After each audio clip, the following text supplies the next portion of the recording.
여러분 안녕하십니까? 광주 광산구 성덕고등학교에서 코로나19 집단 감염이 발생했습니다. 이틀 동안 10명이 넘는 학생이 확진됐는데요. 이 확진된 학생들의 동선과 접촉자들이 많아서 확산 우려가 큽니다. 보도에 손준수 기자입니다. 굳게 잠긴 교문, 학교 시설 이용 중지 안내문이 걸렸습니다. 이 학교 1학년 학생이 지난 5일 코로나19에 확진되면서 학교 출입이 통제된 겁니다. 이후 학생과 교사 등 1000여 명을 대상으로 한 진단검사에서 학생 13명이 추가로 확진됐습니다. 광주에서 발생한 학교 집단 감염 가운데 가장 많은 확진자 숫자입니다. 확진자들의 동선도 학교 인근 PC방과 학원 등으로 다양해 연쇄 감염이 우려되고 있습니다. 학원, PC방, 노래방 등의 동선들이 일부 나오고 있습니다. 이제 밀접 접촉자의 결과 확진자가 얼마나 더 많이 나왔느냐에 따라서 확산세를 저희들이 파악할 수 있을 것 같습니다. 교육당국도 비상이 걸렸습니다. 광주시 교육청은 확진자가 나온 해당 고등학교 주변 유치원과 초중고등학교 89곳에 대해 등교 수업을 중단하고 원격 수업으로 전환했습니다. 또 일부 학교들은 중간고사를 원격 수업 이유로 연기했습니다. 교육당국은 역학조사 결과 확산 상황을 지켜본 뒤 원격 수업 연장 여부를 결정할 방침입니다. KBS 뉴스 손준수입니다. 한편 전남 동부권에서는 집단 감염 여파가 지속되고 있습니다.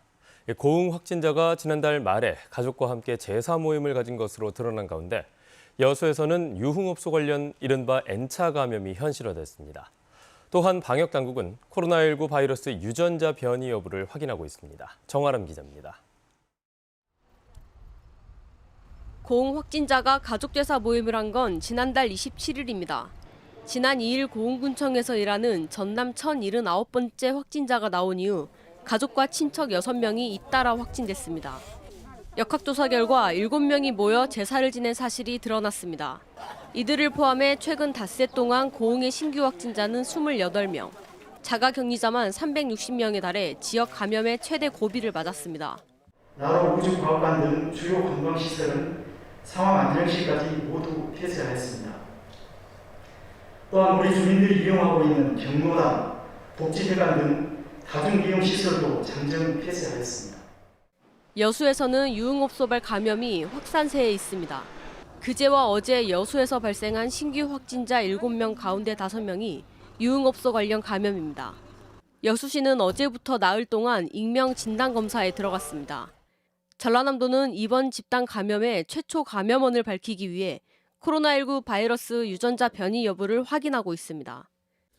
고흥군 관련도 저희가 11명 검사를 의뢰해놨고요. 이제 여수 순천 쪽에 있는 관련해서도 13명을 현재 의뢰해놨기 때문에 빠른 시일 내에 결과는 알려드리도록 하겠습니다. 광주에서도 유흥업소 적개건 등 5명이 한꺼번에 확진된 가운데 이들이 여러 업소에서 일한 것으로 확인돼 지난해 상무지구 유흥업소발 코로나19 유행이 재현되는 것은 아닌지 불안이 커지고 있습니다. KBS 뉴스 정아람입니다. 민주당과 국민의힘 지도부가 오늘 광주를 동시에 방문해 호남 민심 잡기에 나섭니다.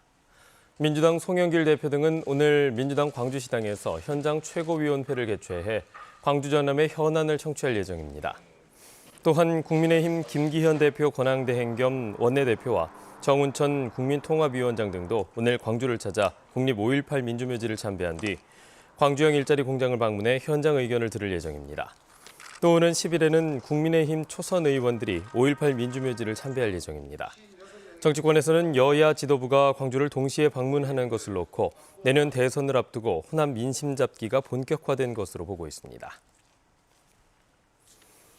1980년 5.18 민주화운동 당시 광주에 참상을 알리는데 외신 기자들이 역할을 크게 했었습니다. 당시 한 외신 기자가 촬영한 계엄군과 시민군의 최후 항전 기록 사진이 최초로 일반에 공개됐습니다. 계엄군의 도청 진압작전 직후의 도청 상황이 적나라하게 담겨 있습니다. 보도에 김혜린 기자입니다. 옛 전남도청 경찰국 2층 복도. 교련복을 입은 두 청년이 숨진 채 쓰러져 있습니다. 계엄군이 탁구대를 들것 삼아 시신을 도청 밖으로 옮깁니다. 당시 광주 상업고등학교 1학년 안종필, 문재학 열사입니다. 철제 의자가 뒤엉킨 바닥에 누워있는 한 남성. 마지막까지 계엄군에 맞섰던 김동수 열사입니다. 80년 5월 27일 계엄군이 도청을 진압한 직후에 참혹했던 상황입니다. 당시 상황을 흑백 사진으로 남긴 사람은 아시아 월스트리트 저널 서울지부 기자였던 노먼 소프. 도청 진압작전 이후 가장 먼저 내부를 취재한 기자입니다. 노먼 소프가 촬영한 사진 200여 점이 41년 만에 일반에 공개됐습니다. 유족들조차 볼 수 없었던 사진입니다. 아마 그 장면을 제가 진즉 알았었더라면 지금 이 자리에 맨정신으로 이렇게 있을까 싶은 마음입니다. 노먼 소프는 80년 5월 23일부터 27일까지 광주의 참상을 기록했고 도청 최후 항전에서 숨진 희생자 17명 가운데 10명의 마지막 모습을 사진에 담았습니다. 이번에 공개된 사진들은 희생자들의 사망 장소를 특정할 수 있어 진상규명에 중요한 단서가 될 것으로 보입니다. 도청 마지막 진압 장면에 대해서 그럴듯한 소설을 써가지고 이렇게 왜곡을 시켜왔는데 그렇지 않다는 것을 적나라하게 보여주는 매우 중요한 사진입니다. 노먼 소프의 미공개 사진을 볼 수 있는 특별전은 7월 말까지 옛 전남도청 별관 2층에서 이어집니다. KBS 뉴스 김혜린입니다. 5.18 관련 사자 명예훼손 혐의로 1심에서 유죄를 선고받은 전두환 씨가 오는 10일 열리는 항소심 첫 재판에 참석하지 않을 것으로 보입니다. 전두환 씨의 법률 대리인인 정주교 변호사는 KBS와의 통화에서 당초 전 씨가 재판에 출석할 예정이었지만 항소심은 피고인은 출석 의무가 없다는 법리를 확인했다며 오는 10일 재판부에 이 같은 내용을 주장해 볼 계획이라고 밝혔습니다. 정 변호사는 그러나 전 씨의 불출석이 재판부와 협의된 상태는 아니라면서 만약 재판부가 출석에 의무가 있다고 판단하면 다음 기일에 전 씨를 출석하도록 하는 방안을 검토하겠다고 덧붙였습니다. 오는 17일 광주 금남로에서 열리는 5.18 41주년 전야제의 구체적인 행사 계획이 발표됐습니다. 5.18 민주항쟁기념행사위원회는 전야제 당일 금남로 5.18 민주광장에 대형 스크린이 구비된 본무대를 설치하고 연대와 항쟁, 계승 등을 주제로 꾸민 각종 공연과 영상을 선보일 예정입니다. 특히 올해는 민주화 투쟁이 이어지고 있는 미얀마 시민을 지지하는 자리가 마련될 예정입니다.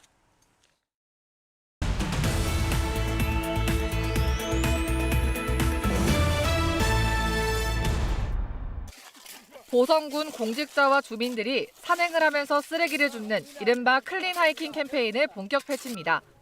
보성군은 지역민의 적극적인 참여로 지역의 수려한 자연 환경을 깨끗하게 보존할 수 있다며 이번 캠페인을 마을 가꾸기 사업인 보성 600 사업과 연계하겠다고 밝혔습니다. 항무는 장성을 따라갈 수 없다는 문불의 장성의 전통을 계승하기 위해 장성군과 교육지원청 등 4개 기관이 협약식을 맺고 인재 육성에 유기적인 협력을 이어갑니다. 협약의 주요 내용은 지역 교육계 발전을 위한 상호 협력과 장성 교육 지원을 위한 인적-물적 자원 교류 등입니다. 국립공원공단 월출산 국립공원사무소가 천왕 자동차 야영장 이용객을 대상으로 일산화탄소 경보기를 무료로 빌려줍니다. 공단 측은 최근 코로나19 여파로 캠핑 인구가 늘면서 일산화탄소 중독으로 인한 인명사고가 지속적으로 발생하고 있다며 안전사고 예방을 위해 대여 서비스를 시작했다고 밝혔습니다. 한평군이 지역 내 민간 숙박업체 대표들과 함께 이재민 긴급 구호를 위한 임시 주거시설 지정 협약을 체결했습니다. 이번 협약은 각종 재난으로 이재민이 발생할 경우 독립된 임시 주거시설을 신속하게 확보해 제공하고 이재민의 감염병 집단 감염을 예방하기 위해 마련됐습니다. 지금까지 단신 브리핑이었습니다. 광주의 한 주택에서 2살 난 아이가 방치된 채로 발견돼 경찰이 수사에 나섰습니다. 광주경찰청은 지난 5일 10시 50분쯤 광주시 북구의 한 주택에서 아기 울음소리가 들린다는 신고가 들어와 출동한 현장에서 주택 안에서 부모 없이 방치돼 있는 2살 남자아이를 발견하고 영아 일시보호소로 보냈다고 밝혔습니다. 아이가 발견된 주택에는 쓰레기가 쌓여 있는 등 방치 흔적이 있었던 것으로 전해졌습니다. 경찰은 부모를 대상으로 아이를 방치한 경위와 학대 여부 등을 조사할 계획입니다. 지난해 집중호우로 피해를 입은 광주 주요 하천의 복구 사업이 순조롭게 진행되고 있습니다. 광주시는 지난해 8월 기록적인 폭우로 제방 유실 등이 발생한 광주천 등 17개 하천 66곳에 국비와 시비 등 106억 원을 투입해 복구 작업을 진행하고 있다고 밝혔습니다. 주요 하천의 재해복구 공정률은 광주천은 60%, 영산강은 15%이고 올여름 장마와 집중호우 전에 공사를 마무리할 예정입니다. 경전선 광주에서 순천 전철화 사업과 관련해 순천시가 대안검토 연구 용역에 착수했습니다. 순천시는 최근 한국교통대학교 산학협력단을 연구 용역 우선 협상 대상자로 선정하고 도심 통과 논란이 있는 경전선 일부 구간에 대해 지중화와 노선 변경 등 대안책을 검토하기로 했다고 밝혔습니다. 또 전라남도와 국토부에 공문을 보내 다음 달 말로 예정된 경전선 전철화 사업의 기본 계획 결정을 연기해 줄 것을 요청했다고 밝혔습니다. 오는 28일로 끝나는 목포 영암 해남의 산업 위기 대응 특별지역 재지정 논의를 위해 산업통상자원부의 조사단이 현장 조사에 나섰습니다. 산업부와 산업연구원 등 12명의 전문가로 구성된 실사단은 대불산단과 화원산단 그리고 목포 원도심을 방문해 지자체, 기업 관계자 등과 면담을 실시하고 기업 현장 등도 확인했습니다. 산업부는 현장 실사단의 평가 결과와 방문 결과 등을 토대로 이달 중 재연장 심의를 거쳐 연장 여부를 최종 결정할 예정입니다. 전라남도가 코로나19 예방접종에 대응하는 콜센터를 운영합니다. 전라남도는 최근 화이자 백신 접종이 시작되면서 백신 문의가 늘어날 것에 대비해 백신 종류와 접종, 그리고 시기 등을 안내해주는 콜센터가 본격적인 운영에 들어간다고 밝혔습니다. 연말까지 휴무 없이 24시간 운영되는 콜센터는 전문 상담원 6명이 교대로 근무하고 전남 22개 시군도 순차적으로 콜센터를 개소할 예정입니다. 전기차 배터리의 핵심 원료인 리튬 생산 공장이 광양에 들어섭니다. 광양시와 전라남도 광양만권 경제자유구역청은 포스코 리튬솔루션 주식회사와 7,600억 원의 투자 협약을 체결하고 오는 2023년까지 율촌산단에 19만 5천만 제곱미터 규모의 공장을 설립하기로 했습니다.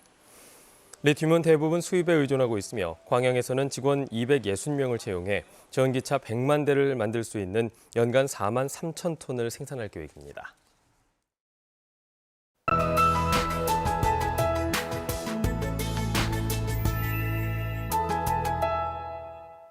오늘은 꼭 황사용 마스크 착용하셔야겠습니다. 황사의 영향으로 종일 공기가 탁하겠는데요.